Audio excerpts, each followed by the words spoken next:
Thank you so much for the warm introduction. My name is Mike Moore. A couple things that I'm going to talk to you about today. The name of my topic of my speech is how being naive to the system led me down into Great Depression. But it also did another thing. It made me who I am today. You see, growing up, I was always fascinated with why do people do the things that they do? Why do individuals respond to the way that they respond? Why does the world work how it works? I was always fascinated by that. And one of the things that I fell in love with as a young child was I fell in love with love. I fell in love with loving people and learning how to love individuals unconditionally. But the thing about that is that they never tell you is that life can definitely suck the love out of you if you allow it to. You see, this thing called life that we live in that I established and discovered is that the life that we live and that we live in today works within a system. And in that system, you have multiple systems that make up that system. One system that I love to talk about is our body makeup. You have 11 organism systems that make up your whole body compass. A lot of different systems working so that your body can have life and you can function and do what you want to do.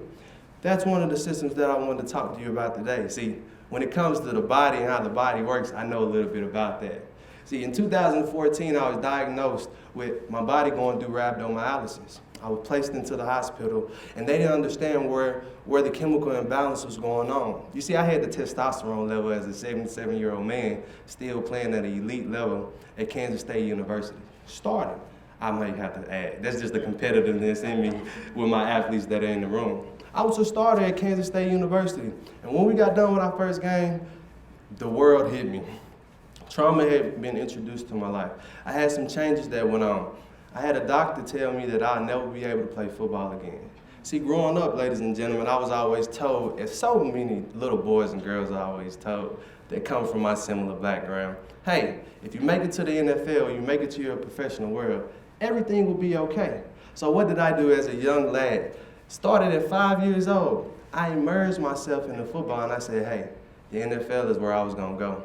But I also had great motivational people behind me. You see, my father played football in the NFL. Well, my father played football in hopes of making it to the NFL, but he didn't quite make it. And one of the things that I've been trying to figure out once I retired from the league, a lot of individuals that pour their story into our boys and girls never made it. And that's the truth about it. Because if you ever meet an NFL, a former professional athlete, whatever sport, they will tell you it's not all what it's cracked up to be. But that's not the end of this story. My story is to be able to show you and tell you how navigating through the system led me into darkness. You see, when my body went through rhabdomyolysis, they didn't understand what was going on. And so we got out the hospital and they thought everything was gonna be okay, and I thought I was going back to playing football. But what we didn't know, but thank God for a praying mama and a concerned mama, we had a full MRI scan and a CAT scan, and which told me and showed us that I had a pituitary tumor. I had a brain tumor. When the doctor shared with me that I had a brain tumor, the first question that I asked was, I hear that, but when can I get back to playing football? And their mind said, no, Mr. Moore, I don't think you really understand. You have a brain tumor. You will not be able to play football no more. It is time for you to have to figure out what else are you gonna do to provide for your family. Well, for me, I couldn't take that.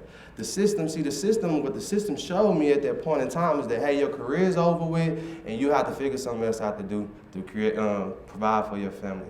I didn't accept that. So what do? Thankful to God, we had an endocrinologist down in Topeka, Kansas that took our case on, and we started figuring out how can we get back to playing football.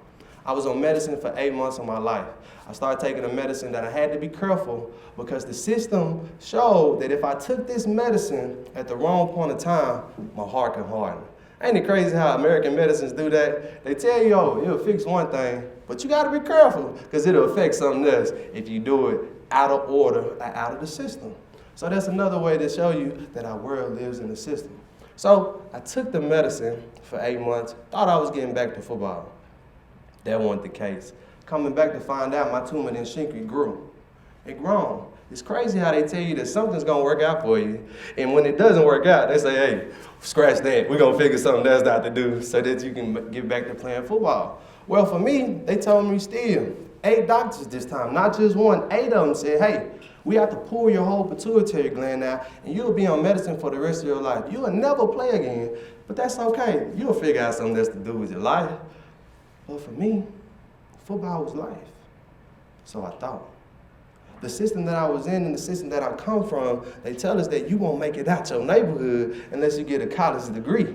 You won't make it and be successful in life unless you make it to the NFL. Your dreams will not come true unless you meet that and you make it there. So what happened? Thankful to God, one doctor at the National Institution of Health said that they can do experimental surgery to where they'll cut under my lip, break my nose, move it to the side, and go through my nasal canal, piece by piece, to cut out my tumor.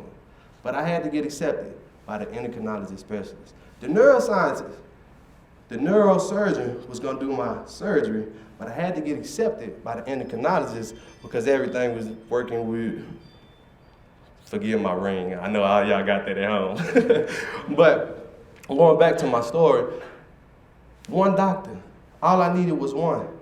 Thankful to God that I got accepted by the National Institution of Health, and I went down to Bethesda, Maryland, where I had my brain surgery on April 17th. 4 weeks after that, I went back to Bethesda, and they told me that I was clear to play football. So what did? We went back to Kansas State University in June and started back playing. But we couldn't play. We had to work our way through the system. See, my body had just went through a major surgery. See, my testosterone levels at a 77-year-old man. I know what it feels like for your body to be operating and producing at a 77-year-old man. But since I had this surgery, now my testosterone reverted back to a 13-year-old boy. So I'm making up. I'm making up for a lot of lost time. And so during that, from June all the way to August, what did I do? Well, my number one goal was to be able to make it to the NFL, so I trained my butt off. I couldn't even walk around the whole field. I couldn't even jog around the whole field. I could only walk 50 yards until I sat down. And I had one trainer that came to me and said, her name was Mindy Hoffman.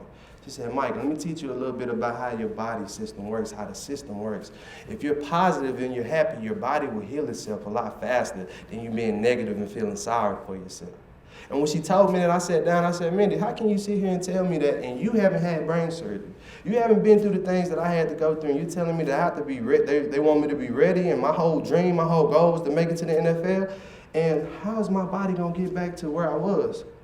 I would tell you, ladies and gentlemen, like the gentleman before me spoke, one step at a time, one day at a time. By the time August came back around, I was back starting in my position and playing at a high level. The system told me that I shouldn't be able to do that. But one of the things that I want to be able to let you know is my naiveness to what the system said is what pushed me forward to understanding how the faith to know that anything that I put my mind to, I can do. And anything with the help of God, because I'm a God-fearing man, I'm a believer. With anything with Him behind me, I can be successful and I can be able to achieve it. So what was the next step that we had to go through? Yes, my dream did come true.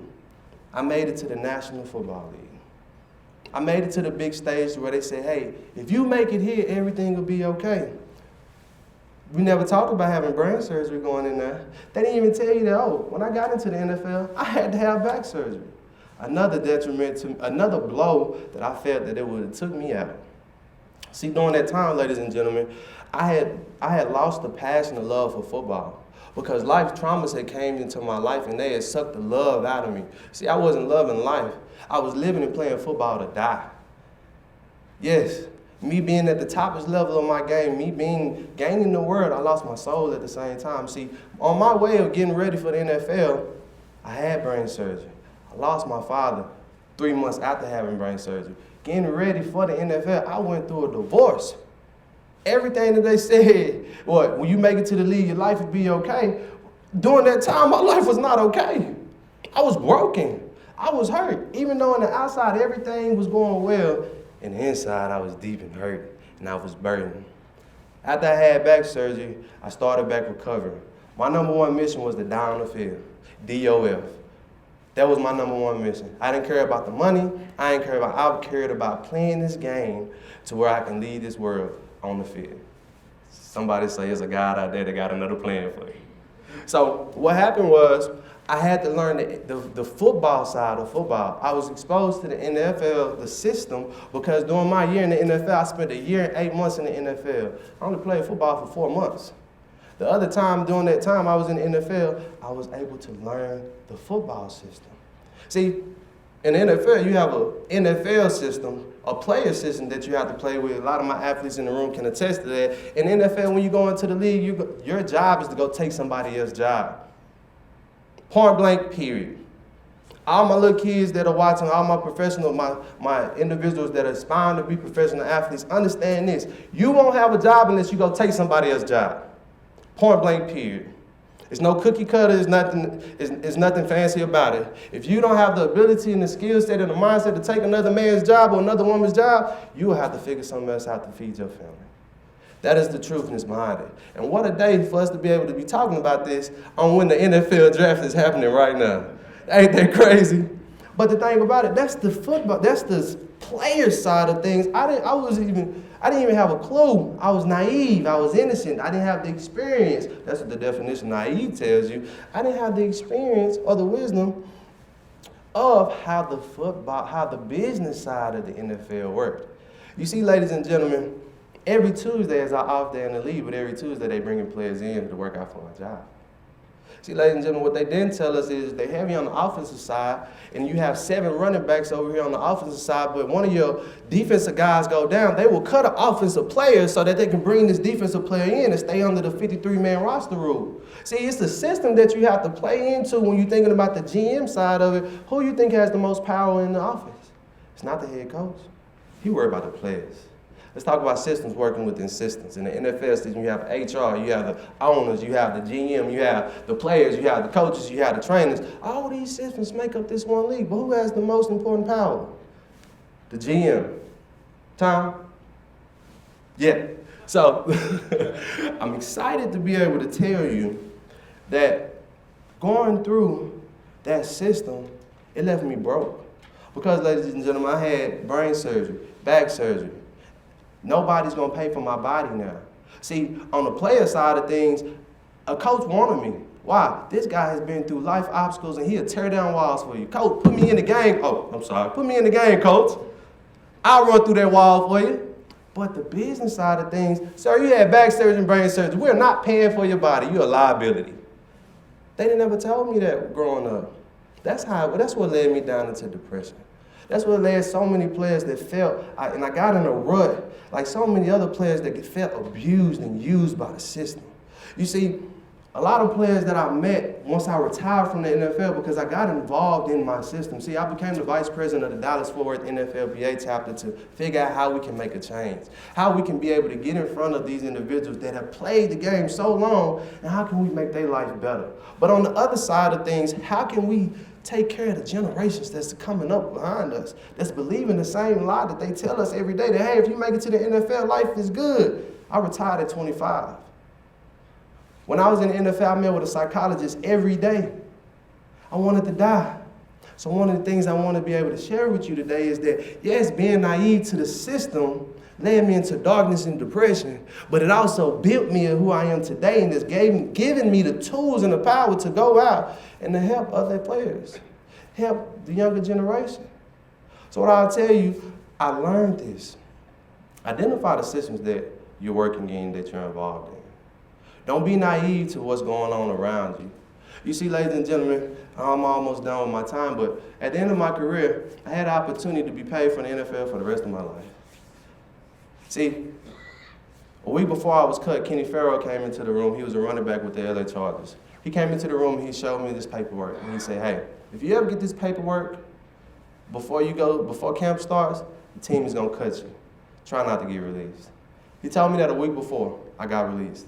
The same day I got released, I got a phone call. I was never supposed to go see the doctor. My trainer said, hey, we're going to wait to go see your doctor. Okay. The Chargers called me, told me I had to go see my doctor. So pumped up because the day before I was in there talking to the coaches saying, hey, coach, the draft is getting ready. Am I in your numbers? Am I in your numbers? I talked to the head coach. I talked to my linebacker coach. I talked to my defensive coordinator. Everybody who I'm supposed to talk to make sure that I'm taken care of, that I will be a part of this team for the next year. Everybody said yes. When I went down to the training, my doctor said, Dr. Gazanica, and he'll tell you today, he said, Mike, I don't want to release you. You're not ready. He said, let me give you another month. I said, nah, coach.